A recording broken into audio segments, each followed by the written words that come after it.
దేవాదుల ప్రాజెక్టుపై ఎమ్మెల్సీ తక్కెళ్లపల్లి రవీంద్రరావు అధికార పార్టీ నాయకులపై తీవ్ర విమర్శలు చేశారు. గత ప్రభుత్వంలో 15 ఏళ్ల పాటు బ్యారేజీ లేకుండానే దేవాదుల ప్రాజెక్టు నుండి వరద నీటిని పంపింగ్ చేశారన్నారు. ఆ మాత్రం విఘ్నత కూడా ఇప్పుడు పాలకులకు లేదా అని ప్రశ్నించారు.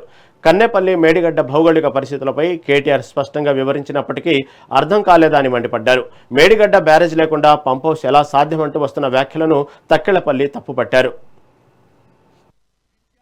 యువకులు కూడా అచ్చరు వందేలాగా మాట్లాడిన భాష, వ్యవహార శైలి చాలా జుగుప్సాకరంగా ఉందనడంలో ఏ రకమైన సందేహం లేదు. ఆయన కీలకంగా ఒకటి అన్నారు, బుద్ధి ఉన్నోడెవడైనా, మెడ మీద తలకే ఉన్నోడెవడైనా మేడిగడ్డ బ్యారేజీ నింపకుండా, బ్యారేజీ లేకుండా పంప్ హౌజులు మరి ఆన్ చేయొచ్చా అని. అరే ఓ బుద్ధి లేని ముఖ్యమంత్రి, మేము మొన్న సమ్మక్క బ్యారేజీ మొన్న కదా మేము వచ్చినాక కదా కట్టింది. సమ్మక్క బ్యారేజీ ముందు దేవాదుల ప్రాజెక్టు ఎప్పుడు ప్రారంభమైంది? ఎన్ని సంవత్సరాలు మీరు పంపింగ్ చేశారు?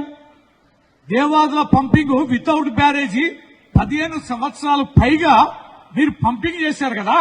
అదే మెదల్లేని సన్యాసులారా, మీ ప్రభుత్వమే ఉంది, మరి బ్యారేజీ కూడా కట్టలే, కేవలం ఫౌండేషన్ వేశారు నాటి వైఎస్ రాజశేఖర రెడ్డి గారు.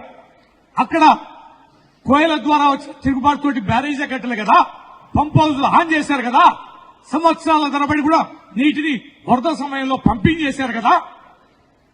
ఈ మాత్రం సోయి లేదా?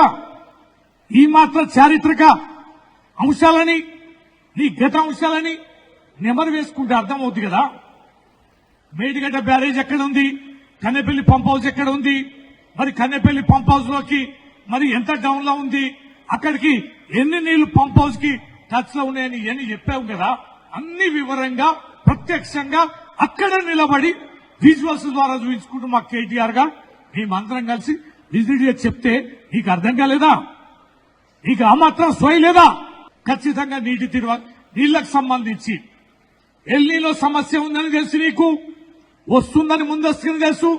మళ్ళా ఈ బుద్ధి లేని ముఖ్యమంత్రి ఏమంటాడు, నాకు తెలుసు వచ్చని, అందుకనే నేనన్నా ఆర్గడి పంటలు వేసుకోమనమని రైతుల్ని సన్యాసులు అని అంటాడు.